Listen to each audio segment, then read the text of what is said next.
Ndashaka gushimira abanyarwanda bose bitabiriye igikorwa twakoze cyo gushaka inkunga zo gufasha Aimable Karasira profeseri wirukanye ku kazi mu Rwanda kandi azize ikintu kimwe gusa, akaba ari uko yagize ubutwari bwo kuvuga ukuri, kwerekana ukuri uko kumeze mu Rwanda, kandi akaba ari igikorwa u Rwanda, leta y'u Rwanda idashaka ko abantu bakora.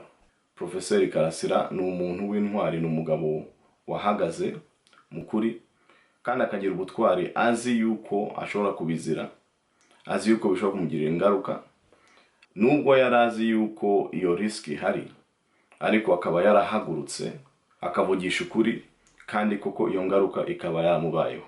Icyo nshaka gushimira abanyarwanda rero nuko igikorwa twakoze cyo kuvuga ngo Karasira kubera ukuri yavuze akaba abuzize, akaba bamwirukanye ku kazi, bakaba bashaka kumwicisha inzara. Abanyarwanda ntabwo dushobora kwemera yuko umuntu bazamwicisha inzara kubera kuvuga ukuri, kandi ukuri kutureba twese, ukuri kuvugira abadashobora kuvuga, ukuri gukenewe kubohora igihugu. Nkuko Bibiliya itubwira, ukuri niko kubohora, the truth shall set you free. Ubwo rero abanyarwanda baravuze ngo no, baravuze ngo uyu mugabo ntabwo azapfa n'inzara, ntabwo azapfa n'inzara mu gihe duhari.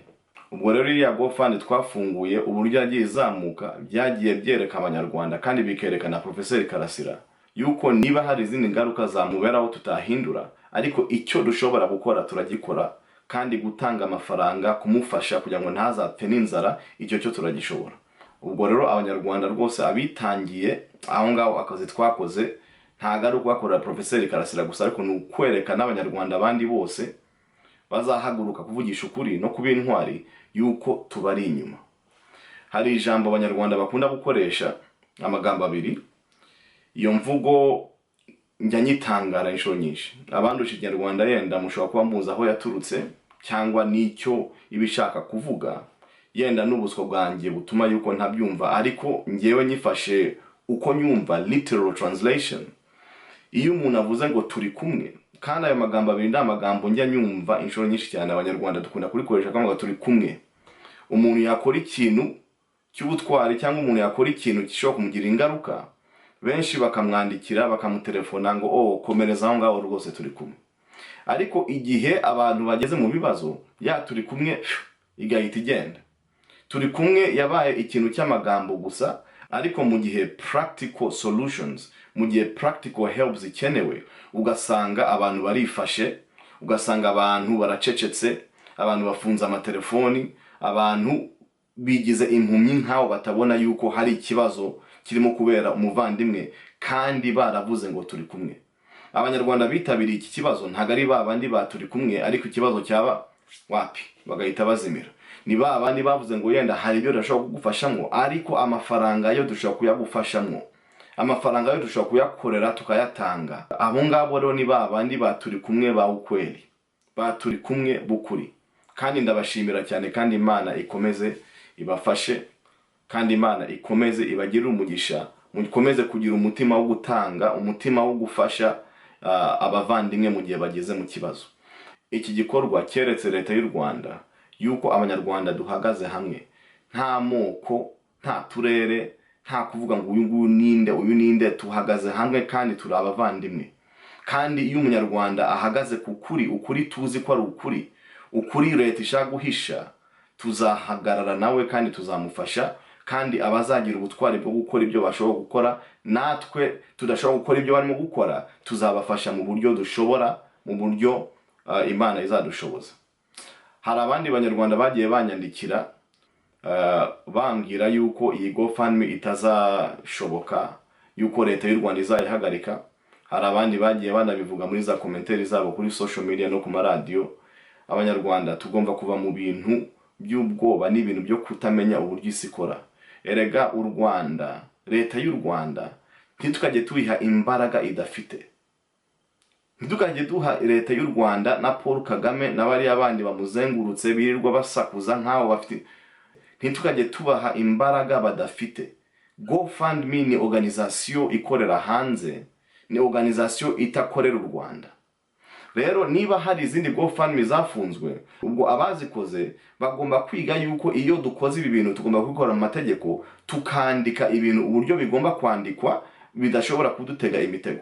Naho ubundi mu gihe umuntu nka Professor Karasira yirukanye ku kazi kandi azize icyo tuzi ko ari ukuvuga ukuri, kandi nta kosa yakoze, nta mategeko yishe, atari umukriminali, ntacyo bamureze mu nkiko, kubera iki GoFundMe yakwanga yuko duteranya amafaranga yo kumufasha? Mu gihe hari abandi bantu benshi bateranya amafaranga yo gufasha abantu, amafaranga yo kujyana mu bitaro yo barwaye, no gukora ibindi bintu byinshi cyane. U Rwanda ntirukajye rukangisha abantu yuko bashobora gufunga ibi, ntabwo bishoboka. U Rwanda ruzajye rukora ibyo rushobora gukora mu Rwanda, byo gukomeza gutoteza abantu, gutesha abantu umutwe, gukangisha abantu, ariko ahandi hose tuzakomeze duhagarare kigabo, dukora ibyo dukeneye gukora. Hari abandi bagiye banyandikira ngo ngewe ntabwo nshobora gutanga mu GoFundMe, ngo leta y'u Rwanda ngo ushobora kumenya ko natanze. Umva, hari abandi nka Professor Karasira, Madame Ingabire n'abandi b'intwari bagiye bahagarara mu Rwanda bakavuga ukuri mu Rwanda, bakavuga ibintu, bakora ibintu bazi ko bishobora kubazana ingeruka mu Rwanda. Abandi bakaba barafunzwe, benshi bakaba barishwe, abandi bakaba baranyuze mu bindi bibazo byinshi tutazi, kandi babikora kubera urukundo bafitiye u Rwanda n'abanyarwanda. Nuko abari hanze bakavuga ngo nge ntabwo ndi butange kuko ngo leta y'u Rwanda ishobora kumenya ko natanze amayero yanjye 20. Abanyarwanda tugomba kuva mu bintu bya selfishness. Vuga yuko udashaka gutanga amafaranga, vuga yuko udafite umutima wo gushaka gufasha abandi barimo kwitanga kurusha uko urimo kwitanga. Naho ubu nibyo kuvuga ngo leta y'u Rwanda izamenya ko natanze, ibimenyese byagenda gute? Ese abantu muzi yuko tudatanze kuri koze nk'izi ngizi, tudatanze amafaranga gufasha abantu nka Karasira, tudatanze amafaranga gufasha impunzi z'abanyarwanda zitatanye hirya no hino mu isi kandi zitifashe, niba atari ugutanga amafaranga mu banyarwanda kandi bakenewe gufashwa, bakenewe guhabwa inkunga kubera courage bafite yo gukora ibyananiye abandi, ubundi ntabwo muzi yuko amafaranga n'ubundi turayatanga. Abari mu Burayi bavuga ko nge ntabwo ndi butanga amafaranga yanjye muri GoFundMe ya Karasira, ubundi amafaranga utanga mu misoro, amafaranga ugenda utanga mu bazungu, ugenda ukora akazi ku manywa na nijoro, ukagenda ugatanga imisoro, ayo mafaranga niyo barimo gukoresha kujya gukomeza kuzana ibibazo iwacu. Amafaranga urimo gutanga mu misoro mu bazungu, ayo mafaranga niyo arimo kujya kwa Kagame, ari kujya kwa Kabarebe, barimo kugura imbunda, bajya kurasa impunzi muri Kongo, bajya gutera akaduruvayo muri regio. Amafaranga urimo gutanga y'imisoro ni inkunga urimo gutanga kugira ngo abana ba Kagame bagende bagure ya masaha y'ama Rolex, bagende batambe mwisi hose, banywa champagne, bagura inkweto zirusha agaciro inzu y'umunyarwanda average, bagura inkweto zirusha agaciro umushahara w'umunyarwanda. Genda ukomeze uyatange mu bazungu, genda ukomeze uyatange n'iyo misoro. Ariko hari abanyarwanda bamaze kumenya yuko ari responsibility yacu gufasha abanyarwanda b'intwari barimo guhaguruka, barimo kuvuga, barimo kuvugira abanyarwanda badashobora kuvuga, abarimo gukora ibintu abandi banyarwanda yenda bafite ubwoba gukora cyangwa batanafite uburyo bwo gukora. Umva rero, amafaranga kuri GoFundMe ubu ageze ku bihumbi, ntegeza ko ari nka 7 cyangwa birenga. Nge ndashaka gusaba abanyarwanda abavandimwe, nimba utari muri babandi bashaka excuse yo kudatanga, nimba utari muri babandi who don't care, bavuga yuko ntago bindeba, nimba uri muri babandi yenda ukaba utaratanze cyangwa ukaba utarubizi ko hari na GoFundMe kampanye irimo guteranya amafaranga yo gufasha umuvandimwe wacu, jya kuri GoFundMe ukiremo Aimable Karasira, urayibona, nawe genda utangemo amafaranga yawe. Erega uyu mugabo ntabwo ari uko ari insabirizi yuko yenda hari ayo yagiye asabiriza, nubwo ndabizi yuko avuze ko abanyarwanda rero abagiye mumbwira ngo turi kumwe noneho mumfashe, ariko ni ikintu twari dukeneye gukora mu gihe umunyarwanda ari we wese uri mu kibazo, kandi ikibazo akaba atari ikibazo yiteye, ariko ari ikibazo cyavuye mu kazi arimo gukorera abanyarwanda n'u Rwanda rw'ejo. Ni responsibility yacu kumufasha, ni responsibility yacu nk'abanyarwanda kumufasha. Naho ndashaka abafite impungenge yuko amafaranga mutanga amazina yanyu azamenya, yuko amazina yanyu ashobora kujya kure, izo information gusa ni GoFundMe zifite. Abari mu Burayi n'abari muri Amerika no muri za Australia murabizi yuko tumenyereye kugura ibintu online.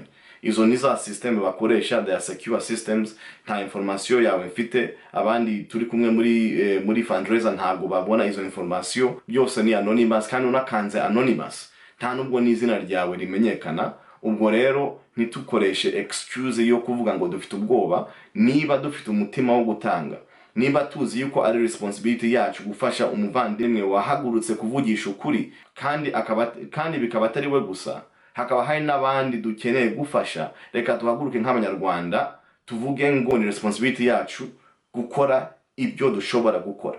Ntawe udusaba gukora ibyo tudashoboye gukora.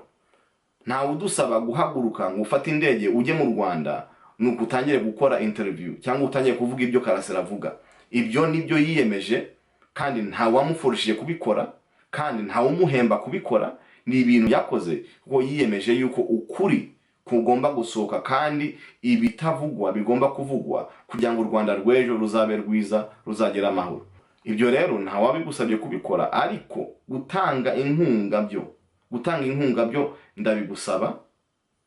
ndabigusaba bikore, urabishoboye.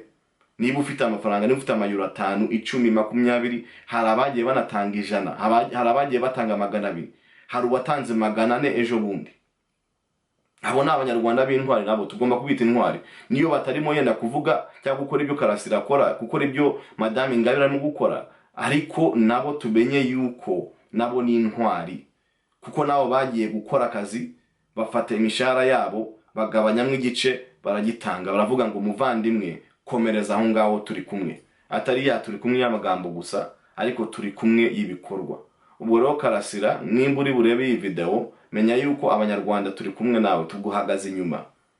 Ibyo uvuga turabizi, kuko tuvugana n'abandi banyarwanda benshi bafite ubwoba bwo kubivuga, kandi batubwira ko ariko situation imeze. Ubwo wabaye intwari, uhitamo guhaguruka no kuvugisha ukuri, kandi wabikoze uzi yuko bishobora kukugirira ingaruka. Nubwo iyo ngaruka rero yabaye, niba ari amafaranga tuzagufasha, ntabwo uzarara inzara. Hari ibindi turashobora kugufashamo, ariko ibiryo n'amafaranga, ibyo ngibyo ntukazagira ikibazo. Abanyarwanda bakwitayeho, abanyarwanda bakuri inyuma, turi kumwe.